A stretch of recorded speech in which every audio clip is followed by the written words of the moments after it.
오늘 계시록 19장 말씀입니다.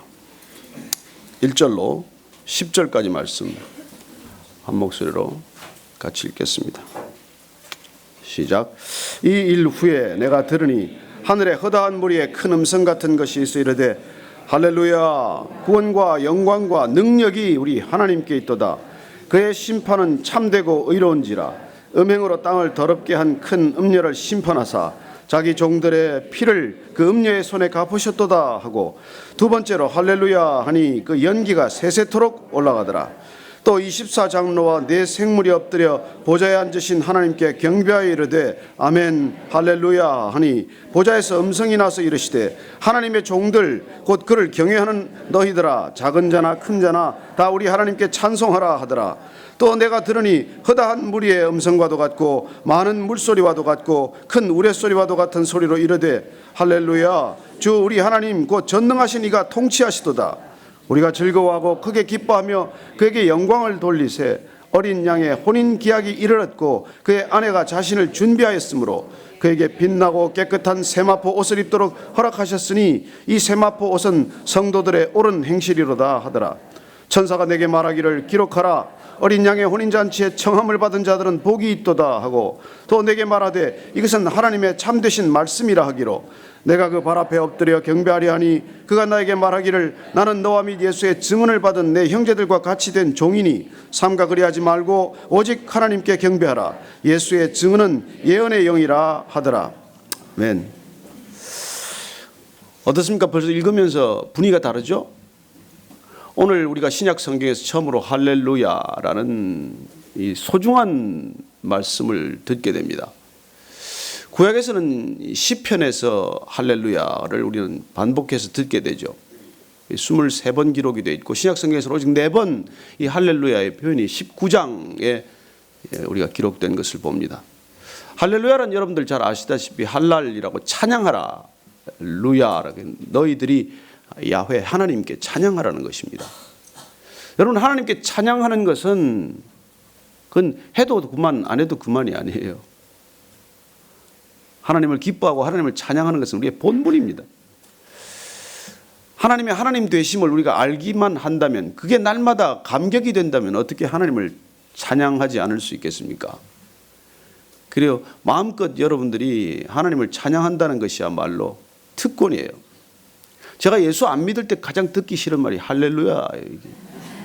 그냥 그게 막 그냥 너무 짜증이 나는 거예요. 왜 그렇겠습니까? 왜 그게 그렇게 듣기 싫겠어요? 하나님을 싫어하니까, 하나님을 거부하니까, 하나님의 사람들이 싫으니까 그냥 아멘 할렐루야 이게 너무 듣기 싫은 거예요. 왜 교회 가면 그런 소리를 하나? 왜 한국 사람이 한국 얘기를 하지 저런 얘기를 하나?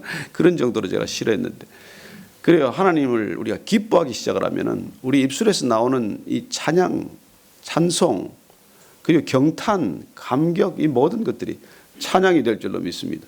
오늘 보니까 이 심판의 엄청난 파멸, 무너질 것 같지 않던 큰 성 바벨론, 도저히 어떻게 저런 성이 무너질 수 있나고 하는 그런 세상들이 무너진다는 것입니다. 어제도 제가 이렇게 뭐 큰 사업을 하시는 분에 관한 얘기를 들었습니다만, 이 IMF 이후에 어떻게 저런 기업들이 무너지나 하는 기업들이 무너지는 걸 뭐 수없이 봤다는 것이죠. 그리고 옆에서 보면은 저 기업만은 안전하겠지, 저 기업만은 절대 무너질 리가 없지, 그런 기업들도 무너지는 걸 보듯이, 또 독재 정권이 뭐 30년, 40년까지만은 결국 무너지는 것을 보시죠. 우리는 이집트에서 일어났던 그 혁명의 바람을 보았습니다. 그 직전에 제가 카이로에 가 있었는데 모래 폭풍이 불기 시작해요. 그 모래 폭풍이 한번 불면 시야가 앞이 거의 분별이 안 될 정도로 짙습니다. 그래서 제가 그 폭풍 속을 걸으면서 이 땅에 이 폭풍의 바람이 성령의 바람 되게 하셔서 이 땅에 정말 성도들이 마음껏 예배드릴 수 있고, 그리고 이 악한 무슬림 정권이 무너지게 해달라고 기도했는데 얼마 안 있어서 무너졌습니다. 저는 제 기도의 응답인 줄로 믿습니다. 여러분들이 길을 걸으면서도 어디를 가서든지 여러분들이 기도할 수 있게 되길 바랍니다. 제가 한번 말씀드렸죠. 중국집에 가면 중국을 놓고 기도하는 분이 계십니다. 일식당 가면 일본을 놓고 기도하는 분이 계세요. 학교 앞을 지나면 학생들을 위해서 기도합니다. 그래 우리는 엘루이 호텔을 지나가면서 다음 세대들을 위해서 기도합니다. 불금을 지내고 나오는 젊은이들을 보면서 우리는 기도하는 것이죠. 우리 형제가 우리 불금을 기금으로 만드십시다 그래요. 얼마나 좋았는지 모르겠습니다. 그 사람들에게는 불타는 금요일이지만 우리는 기도하는 금요일로 만들자는 거예요. 곧 이루어질 줄로 믿습니다. 예, 남자들이 거룩한 손을 들어서 기도하기 시작하면 하나님께서 새로운 길을 내시리라고 믿습니다. 오늘 이 할렐루야가 4번 나오는데 4번 나오는 것마다 이유가 있어요. 첫 번째 같이 한번 1절 더 한번 읽습니다. 시작. 이 일 후에 내가 들으니 하늘에 허다한 무리에 큰 음성 같은 것이 있어 이르되 할렐루야 구원과 영광과 능력이 우리 하나님께 있도다. 예, 구원하실 이 하나님이시고 구원받은 백성들로서는 그 구원의 감격 때문에 우리가 주님을 찬양하게 된다는 것이죠. 그리고 그의 심판은 참되고 의로운지라 음행으로 땅을 더럽게 한 큰 음녀를 심판하사 자기 종들의 피를 그 음녀의 손에 갚으셨도다. 구원은 곧 심판입니다. 하나님의 백성들이 구원받는다는 뜻은 하나님의 백성들 핍박하던 세력들이 심판받는다는 뜻 아닙니까? 구원이 완성된다는 것은 곧 심판이 완성된다는 것이죠. 그리고 그 음녀들의 손에 더럽혀진 것들, 성도들의 피를 흘리게 했던 것들 하나님께서 다 신원하시는 일이 곧 구원이고 심판 아니겠습니까? 자, 두 번째 3절 한번 읽습니다. 시작. 두 번째로 할렐루야 하니 그 연기가 세세토록 올라가더라. 이 연기는 어떤 연기일까요? 심판의 연기입니다. 세세토록 올라간다고 되어 있습니다. 영원토록 올라간다고 되어 있습니다. 그리고 심판의 효력은 이제 영원하다는 것입니다. 지금은 심판을 번복할 수 있을 만큼 하나님께서 기다리고 인내하시고 참으시지만 그러나 마지막 심판이 끝나게 되면 그 결과는 영원한 것이죠. 마치 연기가 계속 올라가는 것으로 표현하고 있습니다. 우리는 창세기 19장에 소돔이 멸망하는 것을 봅니다. 거기서 연기가 어떻게 올라갑니까? 옹기 가마에서 뭉게뭉게 올라가듯 그렇게 연기가 피어오르는 모습을 봅니다. 그리고 멸망의 연기, 가증한 것들이 끝을 맺고 피어오르는 연기, 그 연기가 이제는 영원히 오르는 연기가 된다는 것입니다. 왜 하나님을 찬양합니까? 그걸 지켜보면서 찬양이 터지는 것이죠. 잔인하다고 생각하세요? 아니요. 이스라엘 백성들이 출애굽하고 홍해 바다를 건너서 언덕 이편에 올라와서 자기들을 그렇게 그냥 턱 밑까지 바짝 추격한 그 철병거와 기마병들이 순식간에 수장되는 것을 보면서 슬퍼했을까요? 어떻게 저렇게 하십니까? 여러분, 환호성이 터지지 않았겠어요? 찬양이 터지지 않았겠어요? 그래서 모세의 노래가 울려 퍼지고 미리암이 소고를 잡고 함께 찬양을 하는 것이죠. 여러분, 찬양이란 그런 것입니다. 얼마나 격한 감정이겠어요? 얼마나 조마조마했습니까? 그러나 그걸 보는 정말 구원받은 백성들의 감동과 감격과 눈물을 어디다 비교하겠어요? 그래서 찬양은 입에서 터진다는 것입니다. 4절 또 한번 보실까요? 시작. 또 24장로와 네 생물이 엎드려 보좌에 앉으신 하나님께 경배하여 이르되 아멘 할렐루야 하니 보좌의 음성이 나서 이르시되 하나님의 종들 곧 그를 경외하는 너희들아 작은 자나 큰 자나 다 우리 하나님께 찬송하라 하더라. 여기 아멘 할렐루야가 함께 나오는 이 찬양을 듣게 됩니다. 그리고 네 장로들과 24장로들과 네 생물이 엎드려서 보좌에 앉으신 하나님께 경배할 때 아멘 할렐루야라고 합니다. 아멘은 네 그렇게 될 줄로 믿습니다. 그 악한 세력들은 영원히 심판받을 줄로 믿습니다. 그렇게 될 줄로 믿습니다. 그리고 우리는 할렐루야 그렇게 행하시는 그렇게 모든 것을 완성하시는 우리 하나님 아버지를 영원히 찬양하는 것이죠. 천국에서는 그런 찬양이 쉬지 않고 울려 퍼지는 곳입니다. 자, 이번에 다시 이제 네 번째 할렐루야를 한번 보실까요? 6절 말씀입니다. 시작. 또 내가 들으니 허다한 무리의 음성과도 같고 많은 물소리와도 같고 큰 우레소리와도 같은 소리로 이르되 할렐루야 주 우리 하나님 곧 전능하신 이가 통치하시도다. 왜 하나님을 마음껏 찬양하고 있습니까? 하나님께서 그 전능하신 하나님께서 우리를 통치하시기 때문에, 다스리시기 때문에, 우리를 경영하시기 때문에, 여러분, 하나님의 다스림을 받는다는 것이 축복 아닙니까? 우리 복의 근원은 세상에 우리가 지배를 받는 것이 아니라 하나님께서 우리를 다스리신다는 것이죠. 이게 하나님의 다스리는 나라가 하나님 나라 아닙니까? 우리가 이미 하나님의 백성이 된 까닭은 하나님의 다스림을 우리가 받아들였기 때문에, 우리가 하나님의 나라를 받아들였기 때문에, 우리 안에 하나님의 나라가 이루어지고 있기 때문에, 우리 관계 속에 하나님의 통치가 이루어지고 있기 때문에 우리는 날마다 찬양할 수 있는 것입니다. 왜 우리가 입술을 열어 찬양합니까? 세상에 찬양할 일이 뭐가 있습니까? 세상에 되고 있는 일을 보면 뭐가 그렇게 기쁘세요? 그러나 우리가 입술을 열어 찬양하는 까닭은 저 세상이 우리를 다스리고 지배하는 것이 아니라 하나님께서 우리를 다스리시기 때문에, 저는 우리가 하나님의 통치를 받는 백성이라는 것이 자랑스럽습니다. 너무 감격적이고 기쁩니다. 저는 저쪽 집에도 받아봤거든요. 별거 아닙니다. 괴롭습니다. 힘듭니다. 끝이 안 좋아요. 다 잘해줄 것 같은데 끝이 안 좋습니다. 여러분, 이단도 끝이 안 좋고 세상도 끝이 안 좋습니다. 처음에 얼마나 친하게 지냅니까? 형님, 뭐 삼촌, 뭐 이모, 오빠, 뭐 이런 거 불러서 하다가 끝이 안 좋습니다. 저는 여러분들 그런 호칭에 너무 넘어가지 않게 되길 바랍니다. 여러분, 그리고 제발 좀 남편 보고 오빠라고 부르지 마세요. 왜 남편을 보고 자꾸 오빠라 그럽니까? 나는 답답해서 못 살겠어요. 아유, 참. 우리가 즐거워하고 크게 기뻐하며 그에게 영광을 돌리세.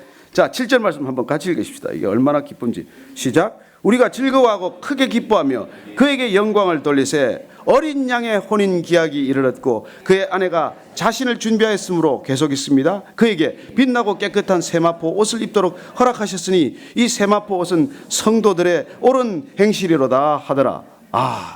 이제 혼인 기약이 이르렀습니다. 어린 양과의 혼인이 완성되는 것입니다.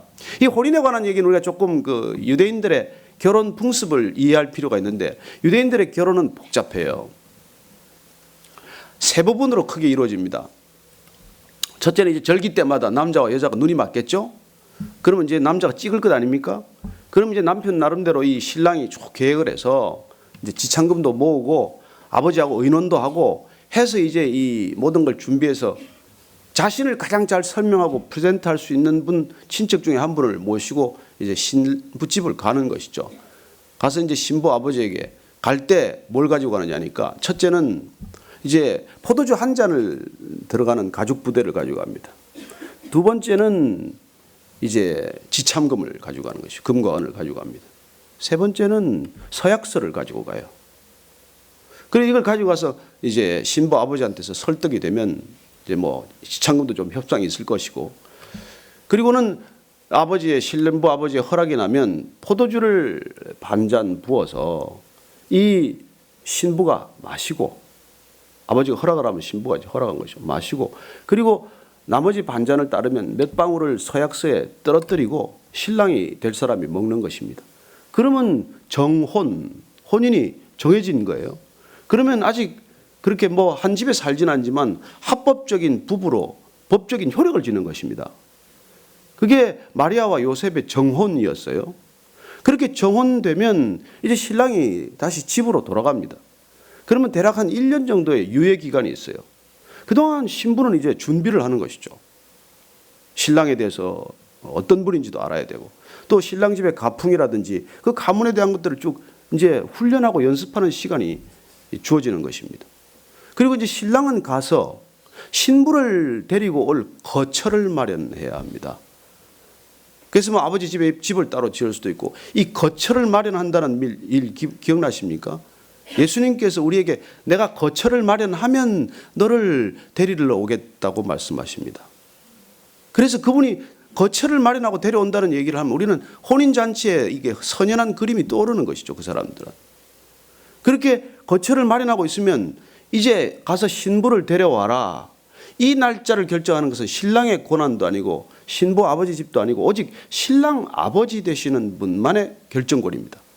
내가 보니 너 이제 집도 완성이 됐고, 내가 보니 너 이제 결혼할 이제 신부를 데려올 적절한 시기가 됐으니 가서 데려와라. 이 날짜는 오직 아버지께만 결정권이 있는 것입니다. 그 예수님께서 이 마지막 날은 누구도 모르고 나도 모르고 아버지만 아신다는 말도 우리가 얼른 이해가 되는 것이죠. 그날의 결정권은 하나님 아버지께만 있는 것입니다. 그리고 그렇게 가서 데리러 갈 때는 신랑 친구들을 데려가는 것이죠. 그래서 동네 어귀에 금방 들어가지 않고 신랑 어귀에서 친구들과 이제 그 소식을 알립니다. 그러면 누군가 가서 신랑이 왔다, 신부를 데리러 왔다. 이게 복음이에요. 복음. 굿뉴스예요. 이 신랑이 데리러 온 거니까. 그러면 이제 신부는 화들짝 놀랄 수도 있고 마음에 준비가 된 신부는 너무 기쁘겠죠. 그리고는 단장을 곱게 마치고 이제 신랑을 따라가는 것입니다.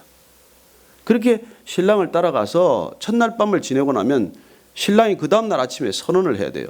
신부는 순결하였다. 신부가 깨끗했다.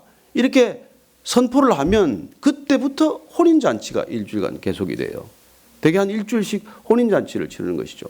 그러다 보니까 우리가 가나의 혼인잔치에 포도주가 떨어지는 일도 생긴 것이고, 그리고 우리는 어쩌면 다 포도주가 떨어지는 가나의 혼인잔치집 같은 분위기예요.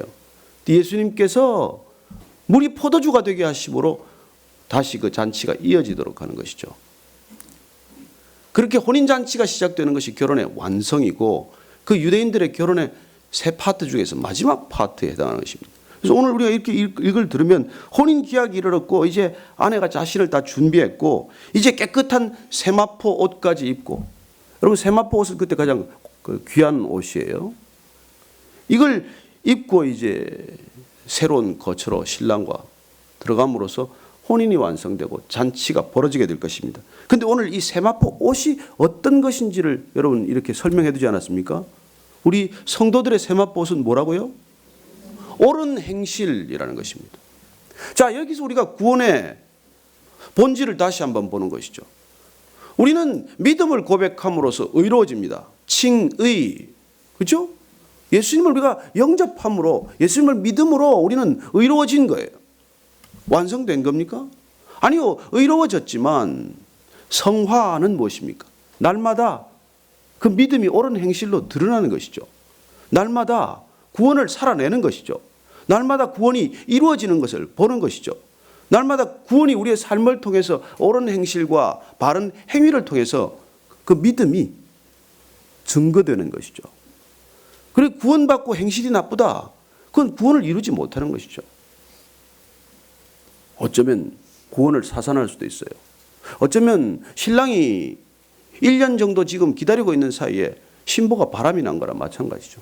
데리러 오겠어요? 신부가 다른 남자하고 바람이 나서 어디 갔답니다. 거기 애를 뱉대네요. 누가 데리러 오겠어요? 그래서 여러분, 우리가 구원받은 백성으로 산다는 것은 그게 우리의 특권일지인데 그 특권을 포기했다면 문제가 복잡해지지 않겠어요? 여러분, 구원파처럼 살아야 되겠습니까? 네. 정혼됐으니까 이제 마음대로 살자. 뭐 정혼됐는데 뭐 이제 결혼은 약속이 됐는데 뭐 이제 다시 바람을 피우든 어쩌든 그건 말이 안 되는 것이죠. 여러분, 구원받은 백성답게 사는 것이 더 중요해지지 않았습니까? 이게 지금 우리가 혼인잔치에 들어가야 되는 신부로서의 당연한 삶의 자세죠. 자, 9절 말씀 이렇게 말합니다. 시작. 천사가 내게 말하기를 기록하라. 어린 양의 혼인잔치에 청함을 받은 자들은 복이 있도다 하고 또 내게 말하되 이것은 하나님의 참되신 말씀이라 하기로 10절 계속했습니다. 내가 그 발 앞에 엎드려 경배하리 하니 그가 나에게 말하기를 나는 너와 및 예수의 증언을 받은 내 형제들과 같이 된 종이니 삼가 그리하지 말고 오직 하나님께 경배하라. 예수의 증언은 예언의 영이라 하더라. 아유, 천사가 이 아름다운 혼인잔치 소식을 알려줄 때 얼마나 감격합니까? 절을 하고 경배하려고 하니까 하지 마라. 우리는 천사에게 경배해서는 안 됩니다. 천사가 자신을 누구라고 소개합니까? 나도 너와 또 내 형제들과 같은 종이다. 그래요. 같은 종이라는. 우리 오직 하나님께만 경배하라. 그리고 예수의 증언은 예언의 영이라. 예수님에 대한 증언은 성령으로 말미암는다는 뜻이죠. 저는 여러분들이 성령님으로 말미암아 예수님의 증인된 줄로 믿습니다. 여러분들은 날마다 성령님의 능력으로 예수님의 말씀을 살아내는 증거, 그리고 그 증인된 삶의 기쁨을 누리는 사람들이라고 믿습니다. 어떻습니까? 할렐루야.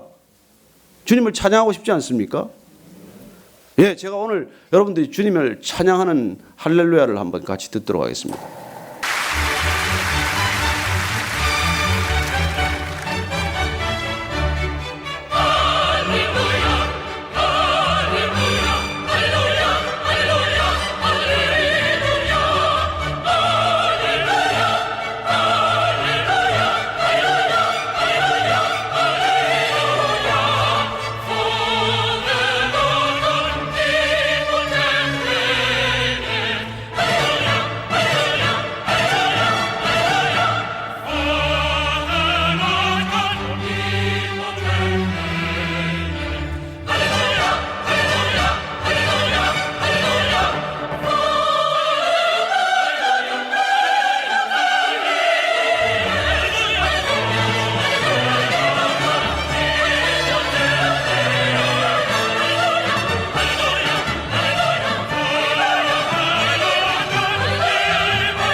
우리도 부를 수 있겠죠? 오늘 우리가 할렐루야를 기억하면서 정말 천상의 저런 아름다운 찬양이 울려 퍼지는 걸 저희들이 들으면서 같이 기도했으면 좋겠습니다. 주님, 저희들이 날마다 저렇게 주님을 찬양하기를 원합니다. 형편과 처지와 상황은 찬양할 입술이 되지 않지만 그러나 우리가 주님께서 이미 이루신 완성한 것을 보았기 때문에 날마다 찬양하는 입술이 되게 하시고 찬양하는 인생이 되게 하여 주옵소서. 한번 기도하겠습니다. 하나님 아버지, 마음껏 찬양하는 인생 되게 하여 주시옵소서. 주님, 세상은 우리를 위축하게 만들고 때로는 두렵게 만들지만은 그러나 하나님, 이 전쟁은 오직 하나님께 속한 것입니다. 마치 여호사밧의 군대가 하나님을 찬양할 때 아람 군대가 패했듯이 저희들 그렇게 대적들이 무너지는 것을 보게 하시고 대적들이 쫓겨나는 것을 보게 하여 주옵소서. 하나님, 강하고 담대하게 하시고 저희들의 믿음 가운데 날마다 주님을 찬양하는 놀라운 입술이 되게 하시고 생애가 되게 하여 주옵소서. 하나님, 함께 하여 주시옵소서. 우리가 내일 예배를 다시 한번 사모하면서 기도하십시다. 하나님, 이 땅에 드려지는 모든 예배가 거룩한 예배, 주님을 마음껏 찬양하는 예배가 되게 하여 주옵소서. 강단에 선포되는 말씀이 오직 주님의 말씀에 합당한 말씀 되게 하시고 이 땅의 모든 교회가 주님 마음에 합한 교회 되게 하여 주옵소서. 예배와 이 땅의 모든 교회를 위해서 다시 한번 기도하겠습니다. 하나님 아버지, 하나님 온 땅의 교회가 주님을 찬양하게 하옵소서. 이 땅의 모든 성도들이 주님을 찬양하게 하여 주옵소서. 주님을 마음껏 찬양하고 24 장로들과 모든 이 땅의 백성들이 찬양할 때 하나님 하늘 보좌에서 그 놀라운 찬양이 울려 퍼지듯 내일 이 땅에 드려지는 모든 예배 가운데 하나님을 찬양하는 놀라운 입술과 선포가 있게 하시고 강단마다 선포되는 말씀 가운데 놀라운 하나님의 능력이 말씀이 선포되게 하시며 이 땅 가운데 다시 회복되는 놀라운 기적을 보게 해 주옵소서. 하나님 다시 한번 저희들을 그런 믿음의 자리로 초청하여 주옵소서. 하나님 함께 해주시옵소서. 살아계신 하나님 아버지, 우리의 입술이, 우리의 인생이 항상 주님을 찬양하는 입술과 인생 되게 하여 주옵소서. 상황은 어렵고 힘들고 낙심스럽지만은 그러나 너희들이 선한 일을 할 때 낙심하지 말라. 때가 이르면 반드시 이루리라. 때가 이르면 반드시 완성되리라. 약속하신 주님 붙들고 나아가는 저희 모두 되게 해 주옵소서. 하나님, 주님을 찬양하는 입술이 날마다 능력의 입술 되게 하시고, 그래야 마치 여호사밧 왕이 아람 군대를 향하여 전쟁 맨 전선에 찬양대를 앞세워서 그 찬양의 능력이 아람 군대를 패퇴하게 하시고 멸절케 하셨던 것처럼 저희들 날마다 찬양으로 나아갈 때 거룩한 교회를 틈타지 못하는 사단막이 한 길로 왔다가 7길로 달아나는 것을 보게 하여 주옵소서. 하나님 아버지, 내일 예배를 사모합니다. 이 땅에 드려지는 모든 예배가 거룩한 예배 되게 하시고 모든 성도들의 입술이 찬양하는 입술 되게 하여 주옵소서. 열방 가운데 찬양이 울려 퍼지게 하시고 예배를 모르는 땅 가운데 저 땅 끝까지 예배가 드려지게 하여 주옵소서.